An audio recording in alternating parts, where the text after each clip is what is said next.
Hey guys, now we're going to move on to the third and final text of this outcome for Unit 3, and that is an exploration into what Nagel had to say about this whole mind-body dualism debate. Now we've looked at Smart, we pretty much understand why he decided to side with the materialist monoist perspective, with his strict identity thesis and his idea of ontological sameness. Let's move on to Nagel because I think what we're looking at here when we study Nagel really is a possibility for not having ontological sameness, yet still being heavily reliant on the way that science and material object language as defined by Smart explains how the brain and how consciousness could work. So today, our overall goal is we're going to acquire some useful prior knowledge about what Nagel said in his context and his overall arguments, okay? So our success criteria will be, we're going to outline some historical context which Nagel was immersed in. So we're looking at his historical context. Then we're going to define some new key terms like we always do with every intro. And we're just going to explore a basic outline of some of the concerns, some of the arguments that Nagel presents. So can you please copy these down, 1, 2, 3, and score yourself out of 4 in each of them. And then can you draw me a picture that represents what your favorite type of animal is and how it thinks? Like, for instance, my dog, Willow, German Shepherd, very smart dog. I actually believe she understands quite a few words, though she can't speak them. She doesn't have eyesight as her primary modal sense. So basically, the way that she gets to know the world and the way that she really understands the world is through scent. That is her major sense organ. That is her major sense. So her nose is basically smelling the world, and she really probably understands the world more in terms of scent and how that works. So if I'm drawing a picture of how her brain works and how her mind works and what she thinks, I wouldn't be drawing a picture of her looking at food, saying, yummy, I'm hungry. I'd probably be drawing a picture of her sniffing and smelling molecules and going, I want that to eat. Do you know what I mean? So draw me a picture about how your favorite type of animal thinks. That would be awesome. All right, so let's just ask the basic question here, and this is how we really need to understand Nagel. Nagel exists in a time where science, especially behaviorism, and another theory we'll discuss when we start reading him called functionalism, have really become almost like an accepted explanatory framework for consciousness, okay? And after reading Smart, we have to ask ourselves this question. Does this idea of brain processes really explain or tell us the whole story about what it's like to experience something? Can you write that question down?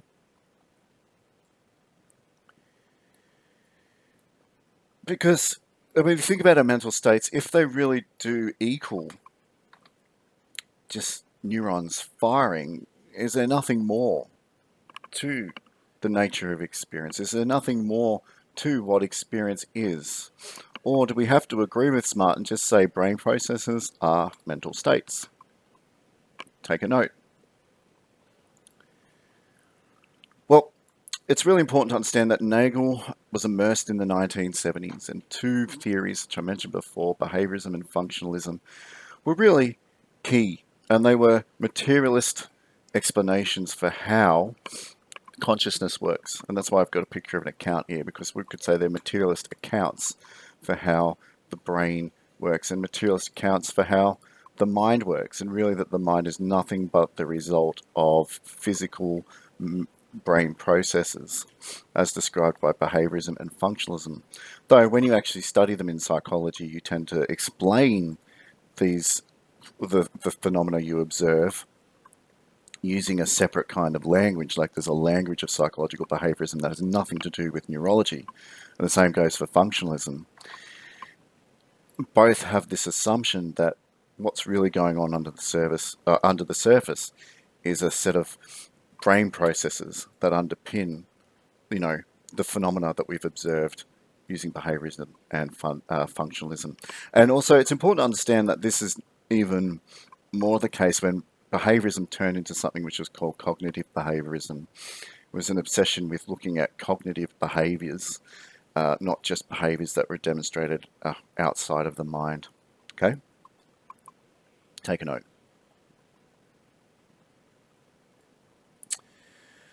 So these theories really did claim that mental states were nothing but a reduction to the physical processes, the material processes, or the brain processes that underpin them. All right. So Smart, classic example of this idea of materialist reductionism. Smart claimed that consciousness is nothing but brain processes, which is completely in line with what a lot of behaviorists and functionalists were arguing at the time. Or we could call them all mono-materialists or materialist monoists, whatever you like. Take a note. But this guy called Thomas Nagel assumed that there was something missing in our account for how consciousness works and what consciousness is. Okay? And that was basically, what does it feel like? Does the feeling of experience, does the actual experience in itself have its own unique quality that can be felt? It can never really be explained using the material object language of brain processes or the physical or the materialist approaches mentioned before. Take a note.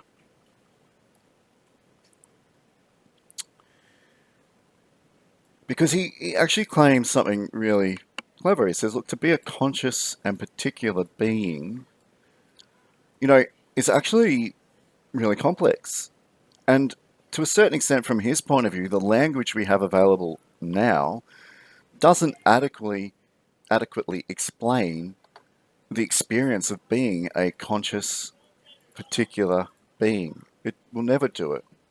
And he outlines this in a very, very famous paper, which is called What Is It Like to Be a Bat? And a lot of people have read this. And you can probably guess that What Is It Like to Be a Bat uses the idea of imagining what it is like to be the animal bat and what it feels like to be the animal of the bat, to explore what we call this problem of qualia. The problem of whether or not experience or the mental states of experience can be fully reduced to simple material brain processes, or whether or not, because they are what they exist over and above brain processes, even though his account is very epiphenomenalist and he doesn't claim that experiences have any effect over what happens in the material world. They might still, not they do, that's really important, they might, not that they do, still have an existence which is separate from the material processes that underpin them. Take a note. So this understanding or this kind of question is really problematic for people who have what we call materialist kind of reductionist theories, like Smart, who basically claim brain processes equal mental states. It's highly reductionist. It reduces everything to a material phenomena. And of course, he's posing the question, perhaps the quality of experience cannot be reduced to this kind of reductionism. Take a note. So, Nagel doesn't reject the idea that one day we could find the materialist explanation that completely accounts for the quality of experience or what it feels like to be something, as well as how these processes or mental states occur. He doesn't discount the science. And let's be very, very clear. He totally accepts the idea that there are material or brain states or material brain processes that correlate with mental states. But perhaps there are mental states that at the moment, or actually could never be, explained away using material object language or using science. Take a note.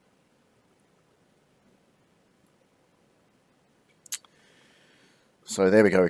It could find the material laws that explain all this, but at the moment, those material laws are very, very far away. And no matter how improved our knowledge of these laws, right, consciousness will always have a subjective.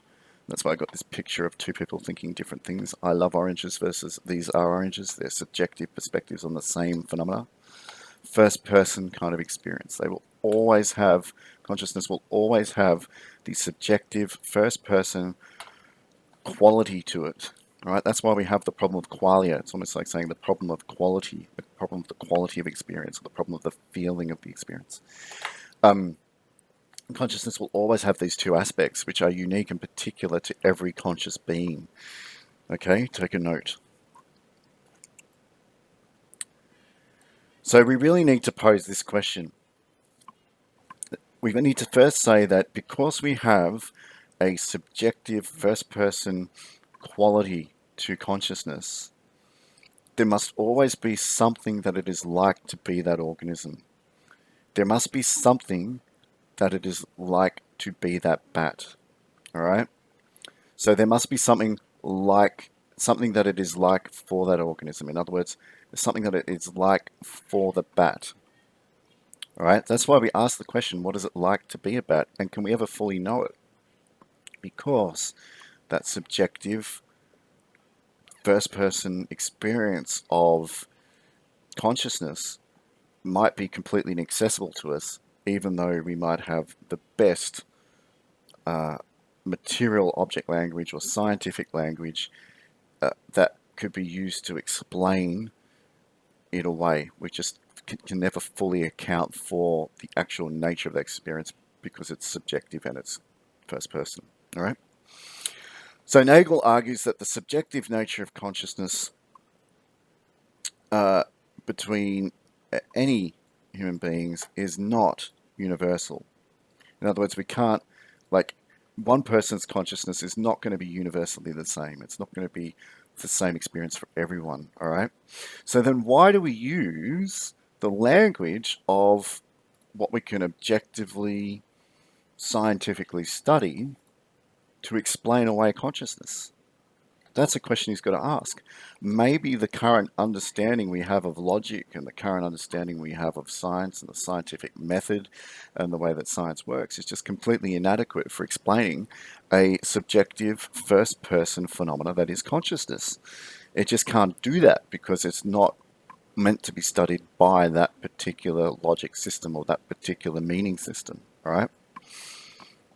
So can we really use scientific logic or objective, external, empirical logic that we use to see the contingent relationship between the brain and mental states?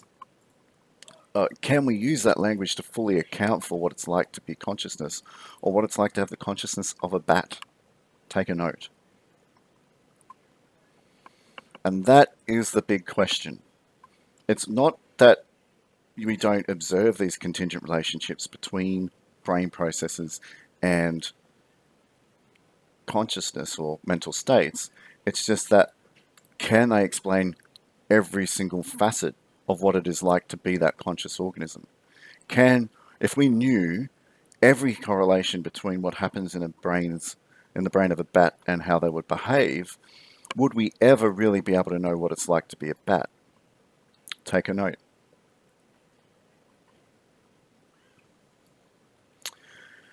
So what's really important is that, again, Nagel is not rejecting the physical laws at all. He's not saying that material processes don't underpin consciousness. It's just that, the strict things like the strict identity hypothesis, where brain states are consciousness, are so very different, very, very different from what we know consciousness to be. In other words, I should probably say this. The idea of consciousness itself and what we know about that first person subjective experience is so very different from the things that we use to explain in science. Sorry, and maybe I should be a bit clearer. I don't think that was clear enough, so I'm going to repeat it again. The nature of consciousness is so very different from the nature of things we explain in science. We could easily use the language of science to explain what happens in the brain, and we could easily use the language of science to explain behavior, but can we use that same language to fully account for what it's like to be conscious when our understanding of conscious and how it works is so different from these objects that can be scientifically studied. That's clear. That's what we're most likely going to explore throughout the rest of the section, throughout the rest of this text. So can you take a note? So we can't, right? We can't we can't reject the idea of scientific language and scientific processes, but we can't assume that this language of science is strong enough to fully account for everything that happens in consciousness at the moment. Take a note. All right, so it's 15 minutes to go through an overall introduction to what he's saying. We can easily say that we have outlined some of historical context, i.e., he lived in an age where there were some pretty much accepted kind of materialist explanations for how the brain worked. Now, if you actually study behaviorism or functionalism, you'll see that the language doesn't say neuron 1 fires off neuron 2 or this pathway activates that pathway. But there's an assumption built into the language at the time that all these mental states, or if not, for want of a better word, with behaviorism, all these behaviors are underpinned by some kind of brain process or physical brain process that occurs. All right. So that was where he was coming from. And then he says, yes, this language does explain what could be happening at the material level of the brain process, but does it fully account for the physical, does it fully account for the experience or the quality of the experience of consciousness? Okay. We learnt lots of new key terms. And, let's have a look. Let's have a quick look through. We know the idea of the strict identity hypothesis. We know the idea of physical material object language. But do we know what it's like to explore things from the point of view of the problem of qualia? We looked at subjectivity and first-person accounts of consciousness. We looked at many different terms. So we did actually explore different terms, and we did explore a basic outline, which was really a key question which he goes to explore, which is a good way to start an introduction to this text, which is, can material object language, like scientific language, be used to fully account for a phenomenon, which is consciousness, which we know to be so different from the other phenomena or the other things that it usually explains, like empirically tested objects, like a chair, or we could say empirically tested relationships between, I don't know, how much a person eats and how much weight a person puts on. Can we use that kind of language to account for and explain consciousness? Okay, remember, empirical equals inductive equals a posteriori equals contingent. They're all part of the same part of what Hume calls his fork. All right, can you do the comparison table for me, which I'm attaching to this, and have a lovely day. Thank you.